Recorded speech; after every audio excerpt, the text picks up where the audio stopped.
What's up, guys? Okay, I was wondering if the light was working or not. I don't know what's up with my ceiling fan. Like one of the bulbs is like spazzing out for whatever reason. So I decided to hop on. I changed my whole setup. I keep looking this way. The camera's right there. I changed my setup. So this is a two-part. I'm going to read letter two, and then also I just want to make sure that everything's working right. I kind of did like a test, but just make sure the sound works and all that. So without further ado, this is Frankenstein, Volume 1, Letter 2. To Mrs. Seville, England, Archangel, March 28th, 17. How slowly the time passes here, and am occupied in collecting my sailors. Those whom I have already engaged appear to be men on whom I can depend and are certainly possessed of dauntless courage. But I have one want which I have never yet been able to satisfy, in the absence of the object which I now feel as a most severe evil. I have no friend, Margaret. When I am glowing with enthusiasm of success, there will be none to participate my joy. If I am assailed by disappointment, no one will endeavor to sustain me in dejection. I shall commit my thoughts to paper, it is true, but that is a poor medium for the communication of feeling. I desire the company of a man who can sympathize with me, whose eyes will reply to mine. You may deem me romantic, my dear sister, but I bitterly feel the want of a friend.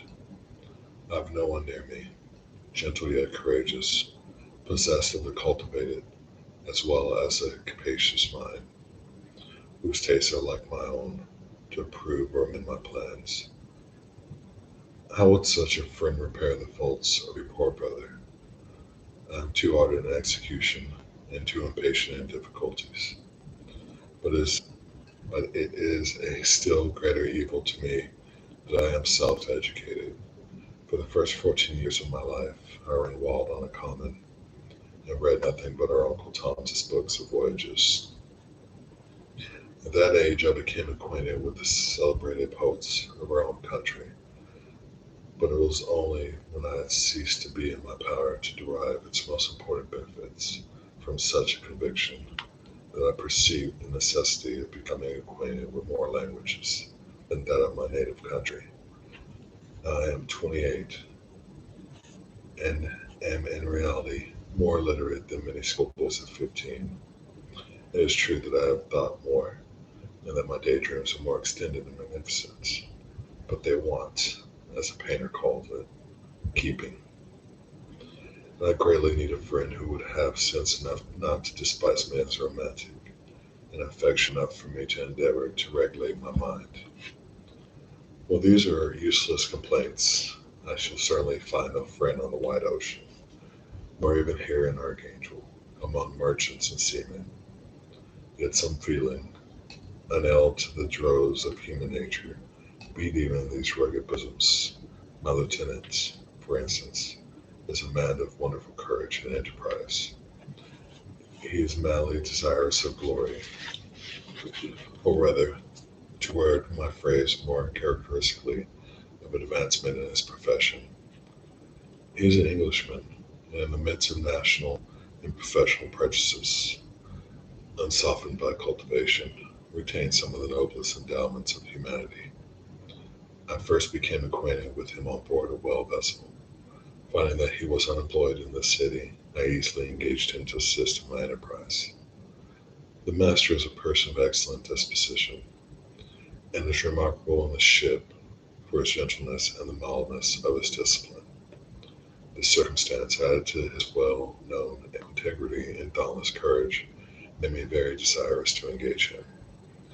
A youth passed in solitude, my best years spent under your gentle and feminine fosterage, has so refined the groundwork of my character that I cannot overcome an intense distaste to the usual brutality exercised on board ship.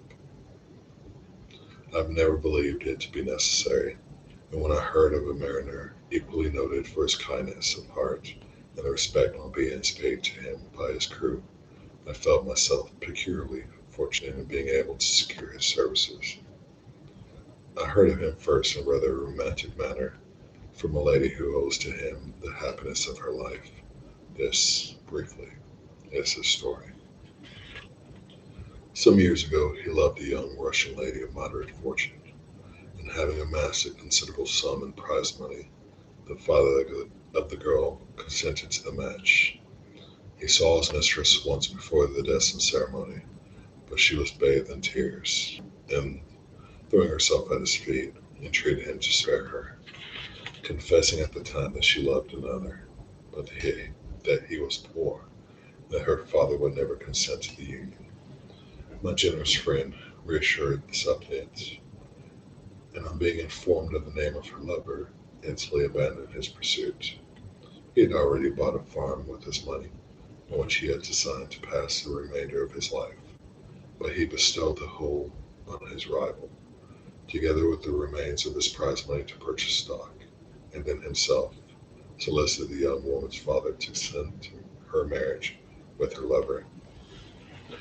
But the old man decidedly refused, thinking himself bound in honor to my friend, who, when he found the father inexorable, quitted his country, nor returned until he heard that his former mistress was married according to her inclinations. What a noble fellow, you will exclaim. He is so, but then he is wholly uneducated. He is silent as a Turk, and a kind of ignorant carelessness attends him, which, while it renders his conduct the more astonishing, detracts from the interest and sympathy which otherwise he would command. Yet do not suppose, because I complain a little, or because I can conceive a consolation for my toils which I may never know, that I am wavering in my resolution. Those are fixed as fate. My voyage is only now delayed until the weather shall permit my embarkation. The winter has been dreadfully severe, but the spring pumps as well, and is considered as remarkable an early season, so that perhaps I may sail sooner than I expected. I shall do nothing rashly. You know, you know me sufficiently to confide in my prudence and considerateness whenever the safety of others is committed to my care. I cannot describe to you my sensations on the near prospect of my undertaking.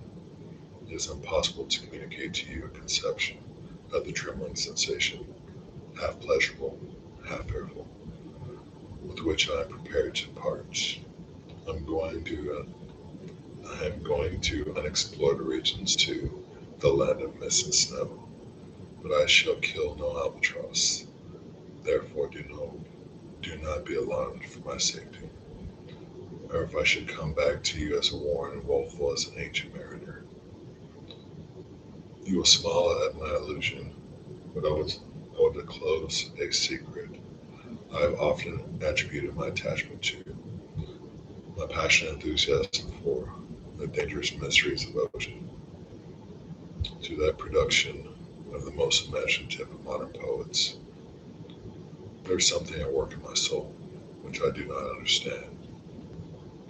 I am practically industrious, painstaking, a workman to execute with perseverance and labor. But besides this, there's a love for the marvelous, a belief in the marvelous, intertwined in all my projects, which hurries me out of the common pathways of men, even to the wild sea and unvisited regions I am about to explore. But to return to dearer considerations, shall I meet you again, after having traversed immense seas, and returned by the most southern cape of Africa or America? I dare not expect such success, yet I cannot bear to look on the reverse of the picture. Continue for the present to write to me by every opportunity. I may receive your letters on some occasions when I need them most to support my spirits. I love you very tenderly. Remember me with affection, should you never hear from me again. Your affectionate brother, Robert Walton. So that was letter 2, Frankenstein. So again, Again, I keep looking this way. I'm used to my camera being there. Sorry, guys. So, little updates. I'm going to try to come on live, do tarot readings Sunday. So I have a couple of quinceañeras I have to go to tomorrow. One for my friend's daughter that passed away, or I'm sorry, my friend that passed away, his daughter. So, and then the other one, my girlfriend's niece that's having quinceañera the same day. So I'm gonna try to do both. So we'll see what happens. But with that being said, I will see y'all later. Take care.